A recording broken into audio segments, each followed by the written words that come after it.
Well, welcome back. Now, our next guest is an artist who lives by the motto, junk is a terrible thing to waste, mainly because he's applied his talents to rescuing trash TVs and zapped videos and turning them into these amazing, as he calls them, futuristic artifacts. Please welcome artist Vincent Jo-Nes. Welcome to the show, Vince. Thank you, thank you. It is fantastic-looking stuff, in a strange way, because it looks like it's something out of science fiction, but it all works. Now, Yes. Artists and scientists were normally poles apart, so what are you? Both. I knew you were going to say that. You came from the science background. Yes. So when did you decide to create art? Well, I was doing a skydiving event, and was thinking about some project I was going to do with my son. And I thought, oh, wait a minute, I've been using these circuit boards. And when one looks at a circuit board from a distance, it appears to be little cities from a distance. So if you were jumping for, say, 2,000 feet in the air, jumping down, these would be cities, streets, buildings. Yeah, I can see that. So I thought, oh, wait a minute, I can apply that to some of the HO train set models that I was putting together for my son. So that inspired you to sort of do some creative work? Yeah, so adding bits and pieces here and there, it added up from beginning to this to what you see here. Okay, now what have we got here? Well, this is a functional television. It's made from a TV that was, part of it was not working, so I engineered some of it to get a functional set. And it has, everything is protected, so it's totally electrically safe. Because I was going to say, it looks a bit Heath Robinson-ish. Yes, this is a working TV and not in fully any functional danger. TV, yes. Okay. So where are the bits and pieces? How do you tune it? How do you switch it on? Well, there are on and off switches here. Okay. I don't know if the signal will come through in the studio here or not. Okay, well, we'll leave that for the meantime. It does function. The standard switches that you'd use for turning any TV on are there. It's also cable ready, so you can use it with cable. Okay, now how do you stick it all together? It's stuck together, basically, with a common instrument called a hot glue gun and glue stick. Yeah. Be careful not to burn your fingers. And you've got all these paints, the sort of fluorescent paints. Yeah, the paints are fluorescent and phosphorescent, meaning that these particular paints, they will glow under UV light. Okay. Or if you turn the lights off with this type of paint here, it glows in the dark. So what are you trying to create then? Because it works, it's a TV, but it doesn't look like the TV I would have in my house. Not yet, but perhaps in the future you will. Really? Is that what you're aiming at? Something that looks like it would come from the future? I think that's the result of what happens. I'm not really aiming it at anything per se. It's just something that I feel, that I see. It's visual sounds. It's when I look at a piece, say as an example, this here, it's a piece that was taken out of a cassette recorder and didn't work. However, if I were to use parts of it that still do work, I'll put a little battery here. You'll see that all right, the motor turns. And to you, that just looks like something else? So it looks like something else. As an example here, this is a halogen light bulb, or it could be a radar. All right, yeah. Okay, so you've got a fair imagination there. A little bit.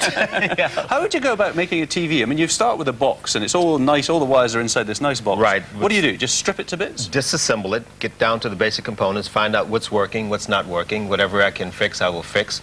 If it's something that's totally dysfunctional and would cost more to repair, I do all the repairs myself, or if I couldn't get a part, then I'll take it apart to subcomponents and use it into something else, such as what you'll see with these other pieces here. And do you have to sort of buy anything, or do you recycle everything? On occasion, I do purchase things, but for the most part, I'd say about 90–95% of everything I use is recycled. Right. Well, you've got a huge thing up here. A spaceship I can see, but what's it made out of? Well, have you ever bought postcards? If you notice that the frame, if you were to set it upright, and turn it on the spindle, rack. it's a rack for putting postcards in. Right. Now, what else have we got? The tail section is a small oscillating floor fan, which when it's suspended in a pendulum, causes the frame to move back and forth. The circular piece up front, the saucer section, is the front grill cover of a fan, floor fan, which happens to be the fan here in the back. Right, okay. Now, I mean, this is artwork because it has no function as such. This particular piece doesn't have a function other than the visual function. It's what you see from a distance, like, wow, that's nice. Okay, but a lot of the pieces do have a function. Many of them do.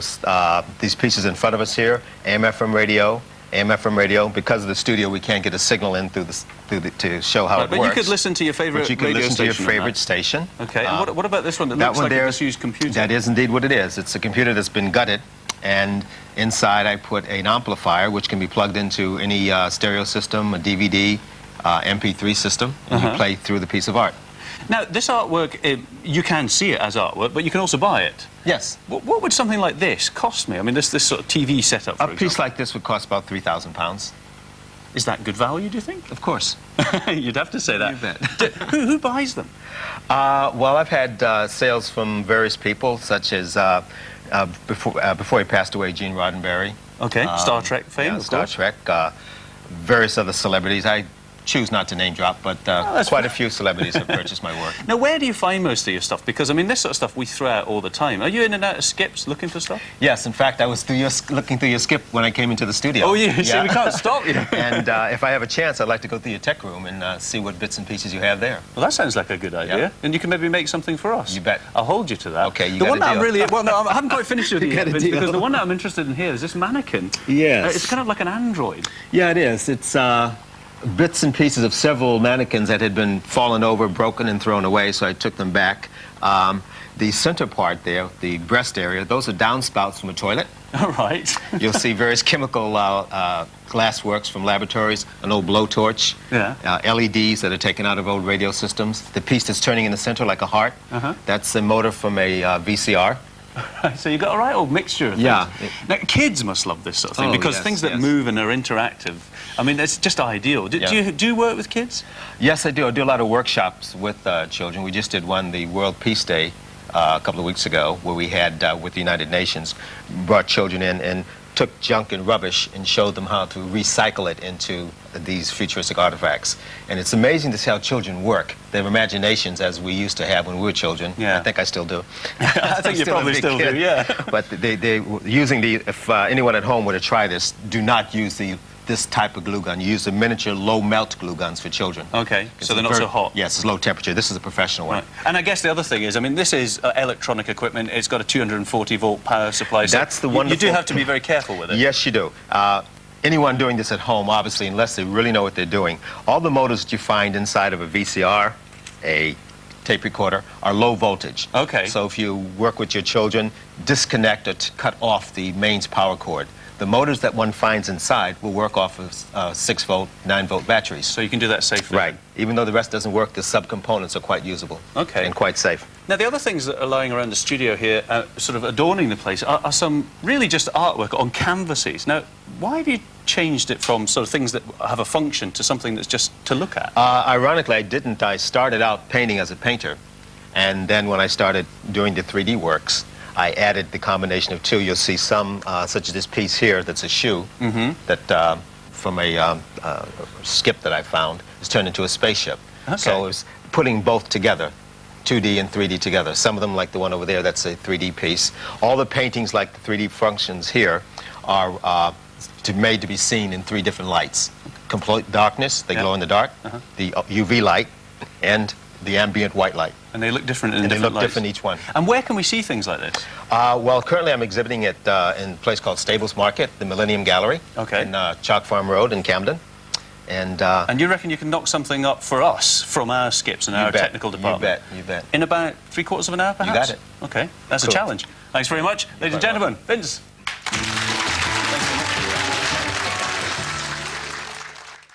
Now, if you were with us at the start of the show, you'll have seen American artist Vincent Jo-Nes preparing to turn trash into treasure with a junk sculpture, especially for our open house. And here he is down in our technical department, where it was like an Aladdin's cave. Goodness knows what that was he was picking up, but he seemed very happy with his finds, and he promised he would create us something, and here it is. So, Vince, it's in the case. Yes, it is. And you salvaged all this and created it in a very short time. Yes. I'm going to open it and have a look. Oh, my word. I'm going to turn it round. What is it? Well, it's a functional AM/FM radio with a special lighting effect. And because we're in the studio, you won't be able to hear the radio. Oh, we can hear a little bit. And we're Just gonna a little put bit. The light's on. There we go. There we go. Oh, cool. But all of and- it's made out of recycled materials that were found in the technical department. The case we found in the skip out back, somebody Right. had discarded it. And if I was outside, I'd be able to tune into my favourite radio show? Yes, you would. That's amazing. What do you That's think? something off James Bond, It isn't it? is. Unbelievable. Now, you sell this as art, but it's useful too. So, what is it really art, or is it a functional thing? What use is it put to? People just look at it? It's both. There's both. It's both. It's functional and it's art. It's very something good. for the executive who has everything. And how do I switch it off? Voila. Isn't that fantastic? Well, ladies and gentlemen, I think you'll agree it's pretty special art. Vince Jo-Nes. Thank you very much, Vince. Very good indeed. I'm going to shut the aerial and up that. There we go. Well, that's all we have time for this afternoon. Thanks to Vince and all the guests who've joined us today. And I'll be in the house sitting with Angela Rippon on Monday when it's a case of the umpire comes back, as Dickie Bird makes a very welcome return to the house. And we meet a woman who wants to be cryogenically frozen. Yeah, it's pretty spooky stuff, so we'll see you then. That's all at 2:30 on Monday. Thanks very much for your company this afternoon, and thanks very much for joining me. Thank you. Okay, what an honour. we'll see you all very soon. Have a great weekend. Bye-bye. Bye-bye just now.